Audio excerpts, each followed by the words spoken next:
पिछली क्लास में हमने देखी अरेंजमेंट ऑफ प्लैनेट्स। होरा के अकॉर्डिंग हमने प्लैनेट्स को अरेंज किया और ये जो हमारी बेसिक टाइम क्लॉक थी जिससे हम time, seconds, hours, months, week सब कुछ कैलकुलेट करेंगे, वो हमने अरेंजमेंट कर ली। अब इससे डिराइव करेंगे हम बेसिक एस्ट्रोलॉजिकल प्रिंसिपल्स। होरा टेबल से, होरा साइकिल से हम लोग डिराइव करेंगे एस्ट्रोलॉजी के बेसिक प्रिंसिपल्स। तो हमने 5 नंबर का लगन लिया है क्योंकि यहाँ पे हमें ज़्यादा क्लियरली नज़र आ रहा है अरेंजमेंट। सो मून, ये है arrangement according to speed of planets. Moon सबसे फास्ट है। सन को अभी हम एक तरफ रखते हैं क्योंकि हम जो चीज़ मेजर कर रहे हैं वो सन कैसे मूव होता है। सन हमारे लिए हो रहा मूवमेंट है। सन हमारे लिए घंटे वाली सुई है और हमें ये देखना है कि वो कितने टाइम पे कैसे मूव करता है। तो सन को अभी हम एक तरफ रखते हैं। मून फास्टेस्ट है, उसके बाद है मरकरी, फिर Venus, Mars, Jupiter, Saturn. From fastest to the slowest ये एक साइकिल होती है। उसके बाद जब हम इसी साइकिल को रिवर्स करेंगे, Saturn, Jupiter, Mars, Venus, Mercury, moon, slowest to the fastest. तो ये साइकिल हमारी रिवर्स होगी और एक पूरा सर्कल हमारा कंप्लीट होगा। ये है हमारी बेसिक साइकिल।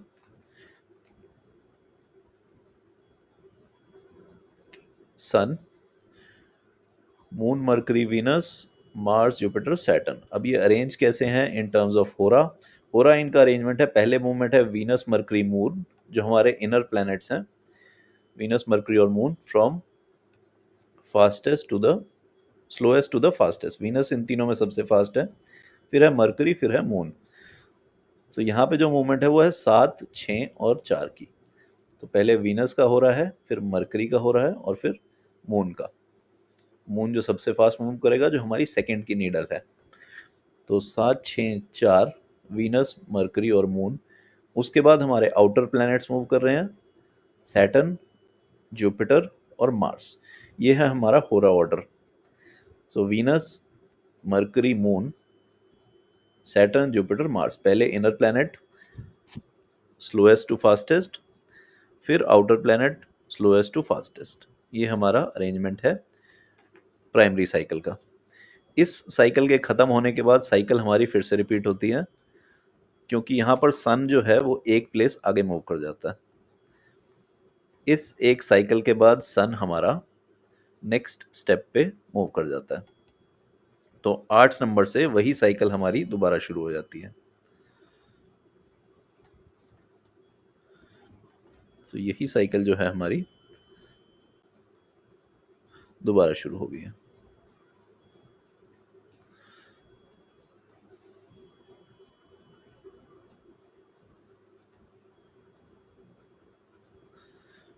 ये मार्स, मार्स के बाद फिर से हमारा सन आ जाएगा और उसके बाद यही साइकिल हम फिर रिपीट करेंगे।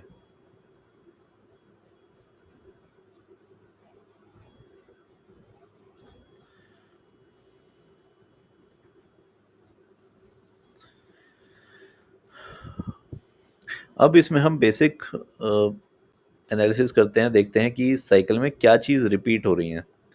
क्योंकि हमें देखना क्या है, हमें देखना है चीज़ें रिपीट कैसे हो रही हैं, साइकिल्स कैसे चल रही हैं।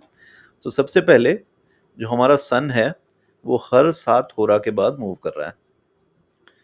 तो अगर पहला होरा सन का है तो फिर से 8वां होरा सन का है। इसी तरह 8वें के बाद 15वां होरा सन का है और 22वां होरा सन का है।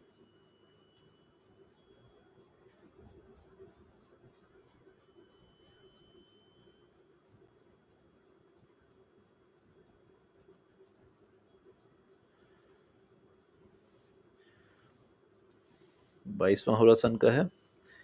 सो अगर हम एक दिन में देखें तो साइकिल रिपीट हो रही है 1, 8 और 15 पे। सो ये हमने काउंटिंग कॉन्टिन्यूस रखी है। अगर हम इसको एक्सटेंड कर देते हैं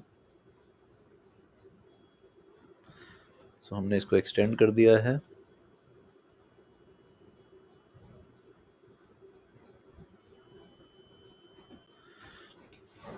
तो यहाँ हमने इसको कॉन्टिन्यूस नंबर्स में रखा है और यहाँ पे अब हम इसको रखेंगे साइकिल्स में, साइकिल्स ऑफ 12। सो अगर ये 1 to 12 है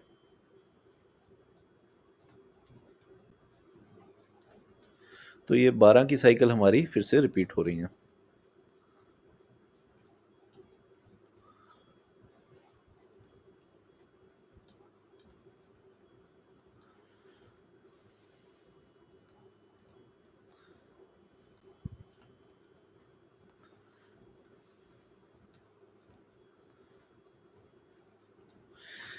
ओके, सो अब इम्पोर्टेंट क्या है, एस्ट्रोलॉजिकली इम्पोर्टेंट ये है प्रिडिक्शन के लिए कि साइकिल्स हमारी किस जगह एंड होती हैं, क्योंकि जहाँ पर कोई साइकिल एंड होगी वहाँ पर चेंज ऑफ एनर्जी होगा। जहाँ पे एक साइकिल एंड हो रही है वहाँ पे बड़े प्लैनेट्स शिफ्ट कर रहे हैं। सो अगर हम सन का ही लें तो सन अगर शिफ्ट करता है तो वो एक साइकिल कंप्लीट करता है और वहाँ पे एक शिफ्ट है। जैसे हम अगर इससे देखें तो 1 से 7 तक हमारा एक होरा चला है और उसके बाद सन ने एक होरा बदला है। अगर घड़ी का कांटा 1 नंबर पे है तो वो 2 नंबर पे आ गया है। सो एक प्लेस उसने बदल लिया है। इसका मतलब ये है कि 7 is the end of first cycle. और एस्ट्रोलॉजिकली जब हम हाउस देखते हैं तो ये जो 8वां घर है ये घर है हाउस ऑफ ट्रांसफॉर्मेशंस, क्योंकि यहाँ पर जो पहली बेसिक साइकिल थी वो हमारी एंड हो गई है। 7th हाउस में आकर हमारी जो पहली बेसिक साइकिल है वो एंड हुई है और 8वें घर से, 8वें होरा से नई साइकिल स्टार्ट हो रही है।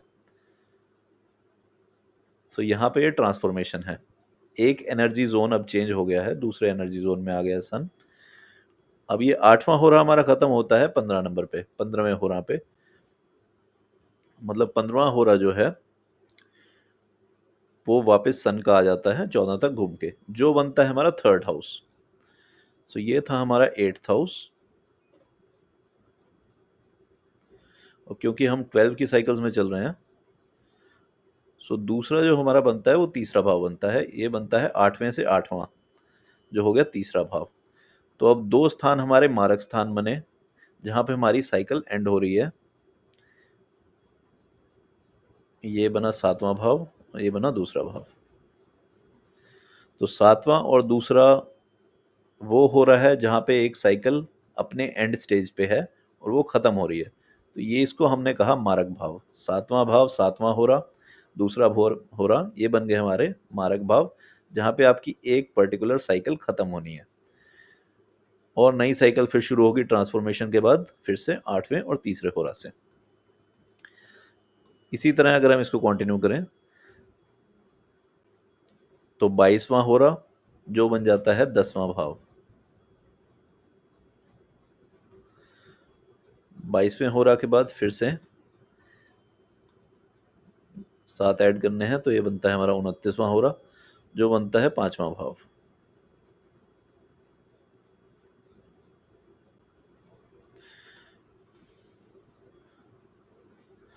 तो अब हमारी काउंटिंग कैसे चल रही है, 8, 3, 10 और 5।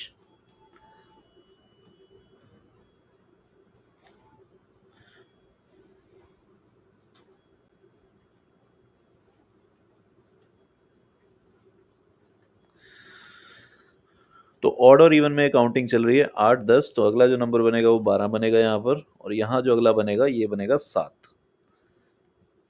ये सब उन पर्टिकुलर साइकिल्स के एंड हैं। अब 8वें से 8वां तीसरा भाव था, तीसरे से 8वां 10वां भाव है, 10वें से 8वां 5वां भाव है, 5वें से 8वां हो रहा 12वां भाव है, 12वें से 8वां हो रहा 7वां भाव है। सो ये साइकिल अब चलेगी ऑड और इवन में। अगला साइकिल हमारे पास आएगा 2 नंबर का, क्योंकि ये 8, 10, 12, 2, ये साइकिल यहाँ से कंटिन्यू हो रही है, और 7 के बाद हमारा बनेगा 9, 2 के बाद फिर से 4 और 9 के बाद 11। तो ये जो हमारी साइकिल बनेगी डिपेंडिंग ऑन कि किसी का बर्थ किस प्लेसमेंट पर हुआ है, उसकी साइकिल उसी के अकॉर्डिंग चलेगी, उसी के 8वें भाव में चलेगी। मान लीजिए किसी का बर्थ तीसरे भाव में हुआ, जब वो बर्थ हुआ तो वो तीसरे होरा में चल रहा था, तो उसके लिए जो 8वां भाव बनेगा वो 10 नंबर होगा। किसी का बर्थ 5वें भाव में हुआ, 5वें होरा में हुआ, तो उसका जो 8वां भाव बनेगा वो 12वां भाव होगा। क्योंकि जिस टाइम हमारा बर्थ होता है वहां से हमारी जो क्लॉक है, नेचुरल क्लॉक है, वो स्टार्ट हो जाती है और हमारी रिपीटेड साइकिल्स स्टार्ट हो जाती हैं। रिपीटेड साइकिल किसकी? प्लैनेट्स की, जिससे हमें सारी बेसिक एनर्जी मिल रही है। तो जब जब ये प्लैनेट्स शिफ्ट करेंगे, जहाँ पे अगर आपका बर्थ तीसरे भाव में हुआ, लगन आपका तीसरे भाव में था, तो 10वें भाव में आकर आपकी एक एनर्जी साइकिल फिनिश हो रही है। सो ये जो जोन रहेगा आपके लिए, ये जोन आपके लिए लाइफ टाइम एक ट्रांसफॉर्मेशन रहेगा कि यहाँ पर आकर एक साइकिल प्लैनेट शिफ्ट कर रहे हैं और यहाँ पे कुछ ना कुछ चेंज रहेंगे, स्पेशली जब मेलिफिक्स यहाँ पर आएंगे।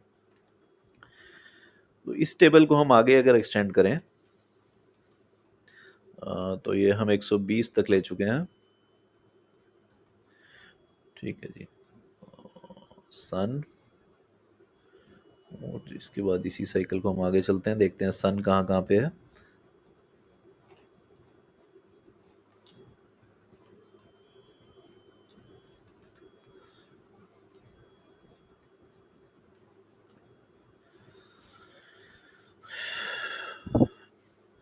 उनतीसवां हो रहा, उसके बाद है 36वां हो रहा। अब यहां से हम कनेक्ट करेंगे जो दशा सिस्टम बनाए हुए हैं, उसके बाद है 43वां हो रहा, 50,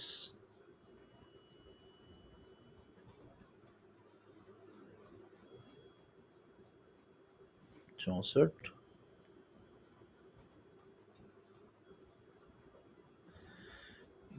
71,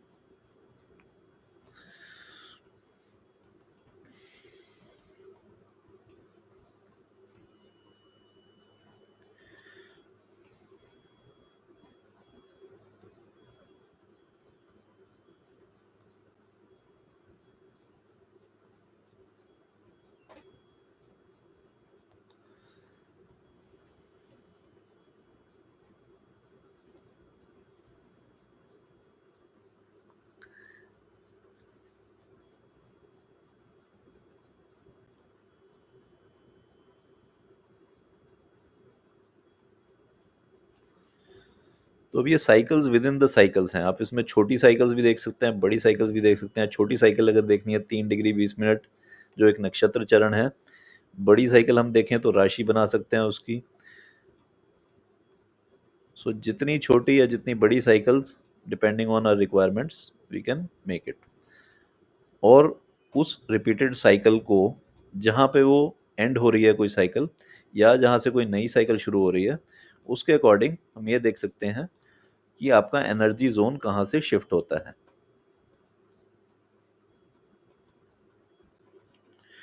ओके जी। तो 8वां हमने देखा कि 8वां एंड था हमारा, 7वां मारक भाव था, और 8वां एक ट्रांसफॉर्मेशन थी जो हमारा कुंडली का 8वां भाव है। 12 जो है वो है एंड ऑफ इट, क्योंकि 12 में क्या हो रहा है, 12 में एक साइकिल हमारी यहाँ खत्म हो रही है। 12 होरा के बाद हमारी एक साइकिल खत्म हो जाती है सभी प्लैनेट्स की, फास्टेस्ट टू द स्लोएस्ट, और उसके बाद नई साइकिल शुरू होती है अगले 12 होरा की।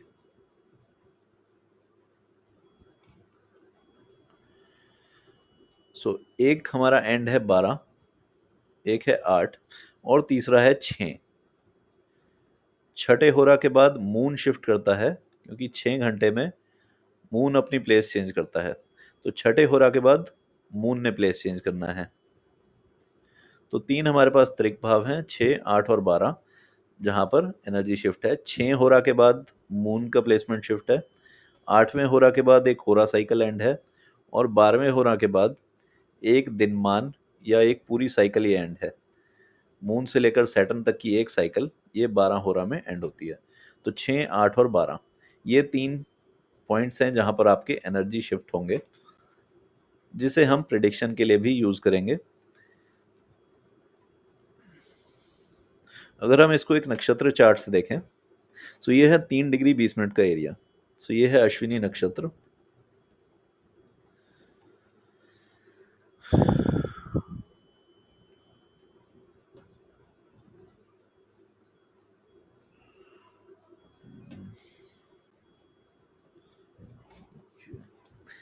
इसको हम एक दूसरी एप्लीकेशन में खोलते हैं जिससे इसमें हम लिख सकें।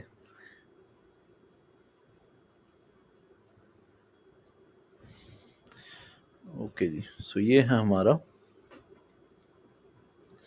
ओके, इसमें क्लियर नहीं है।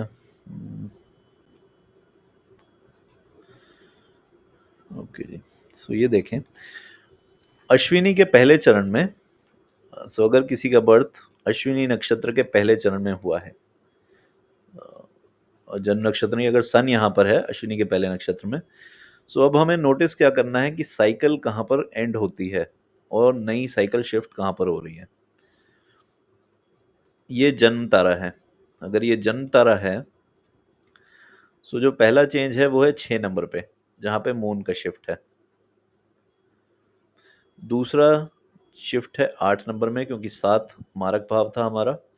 इसके बाद एक साइकिल खत्म होनी है और उसके बाद रिपीट साइकिल चलनी है। तीसरा चेंज है हमारा 9 नंबर में और 12 नंबर में। 9 नंबर में किस लिए? क्योंकि 9 नंबर में हमारी एक राशि खत्म हो रही है, यहाँ पर एक 30 डिग्री का स्पैन खत्म हो रहा है। तो 3 डिग्री 20 मिनट, 3 डिग्री 20 मिनट के 3 नक्षत्र 10 डिग्री, और इस तरह के 9 नक्षत्र जो है 30 डिग्री। सो यहाँ एक बड़ी साइकिल खत्म हो रही है। तो छोटी साइकिल से बड़ी साइकिल्स बन रही हैं, और उसके बाद और बड़ी साइकिल्स बन रही हैं। तो इसको जितना आप माइन्यूटली देखना चाहते हैं, जितना बड़े स्केल पर देखना चाहते हैं, अगर हम इसको और बड़ा करें, तो अश्विनी से लेकर पुष्या नक्षत्र तक यहाँ एक बड़ी साइकिल खत्म हो रही है 9 नक्षत्रों की, 8 नक्षत्रों की, 9वां नक्षत्र इसके बाद है। सो 8 नक्षत्रों की एक साइकिल यहाँ पर खत्म हो रही है। 8 नक्षत्र मतलब 13 डिग्री के 8 नक्षत्र, और उसके बाद 13 डिग्री 20 मिनट उसमें और ऐड करेंगे, तो 3 नक्षत्र। सो ये छोटी साइकिल और इसके बाद बड़ी साइकिल। सो अब अगर हम इसको केंद्र और ट्राइन बनाकर देखें, सो केंद्र भाव है हमारे 1, 4, 7 और 10। सो ये अगर 1 है, सो ये है हमारे केंद्र भाव, 4, 7, ये है 10। ये है केंद्र भाव, और ट्राइन है 1, 5 और 9। ये है 5,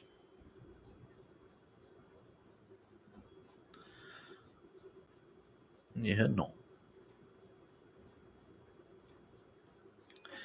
सो अब देखते हैं कि ये केंद्र और ट्राइन कहाँ मिलते हैं। 10वें के बाद हमारा ट्राइन फिर से होगा 1 नंबर का, जो होगा यहाँ पर।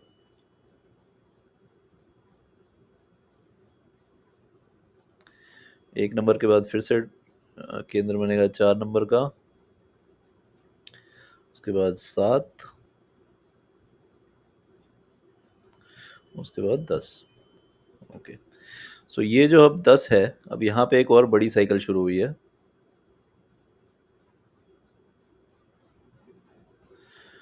और अगर हम इसमें ट्राइन जोड़े, ट्राइन हमारे 5 की कैलकुलेशन है, 1, 5, 9, 9 के बाद फिर से 5। सो यहाँ केंद्र और ट्राइन हमारे मिल रहे हैं। ये पहला पॉइंट है जहाँ पर केंद्र और ट्राइन मिल रहे हैं।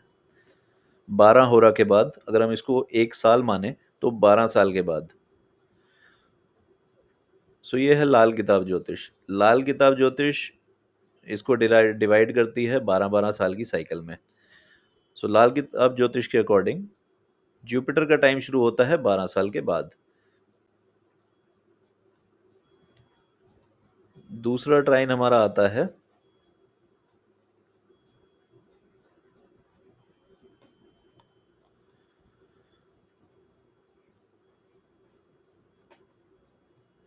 ओके, यहाँ पे अभी ट्राइन नहीं मिला हमें, ट्राइन मिलेगा हमें 24 साल के बाद। यहाँ पर केंद्र और ट्राइन फिर से जुड़ रहे हैं। तो दूसरा जो मेजर शिफ्ट है वो है 24 होरा के बाद। पहला शिफ्ट था 12 होरा के बाद। दूसरा शिफ्ट है 24 होरा के बाद या 24 साल के बाद। इसके बाद जो होरा हमारा जुड़ेगा जब ये दोबारा ट्राइन बनेगी वो बनेगी 36 साल के बाद। और ये है हमारी, जिसे हम योगिनी दशा कहते हैं।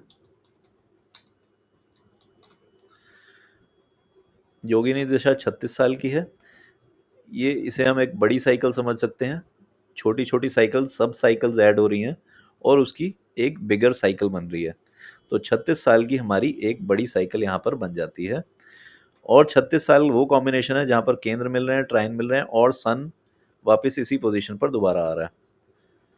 सो 36 साल जो है वो एक इम्पॉर्टेंट माइलस्टोन है, बड़ा पड़ाव है 36 थोरा, क्योंकि इसके बाद फिर से यही साइकिल स्टार्ट हो जानी है 36 के बैचेस में।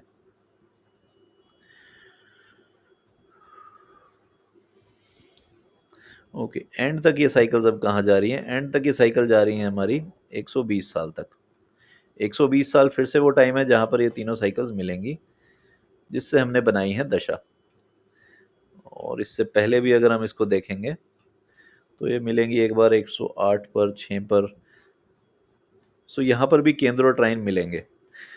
सो जो दशाएं बनाई गई हैं, जो दशा सिस्टम है, वो है based on this cycles of होरा। सो इस होरा साइकिल को जितना आप अंडरस्टैंड कर सकते हैं उतनी ही आपको क्लैरिटी आएगी इस जोन में कि साइकिल्स किसी का बर्थ किस पॉइंट पर हुआ। जिस भी बर्थ का पॉइंट आपको पता है, आप उस पॉइंट से उसकी रिपीटेड साइकिल्स कैलकुलेट कर सकते हैं कि कितने टाइम बाद उसकी शॉर्ट सब साइकिल्स कंप्लीट हो रही हैं और लॉन्गर सब साइकिल्स उसकी स्टार्ट हो रही हैं। जहाँ पे मेलिफिक ट्रांजिट होगा, जो नेटल एनर्जी है वो डिस्टर्ब होगी। उससे हम ये प्रिडिक्ट करेंगे कि क्या मेजर इवेंट्स इस टाइम पर हो सकते हैं।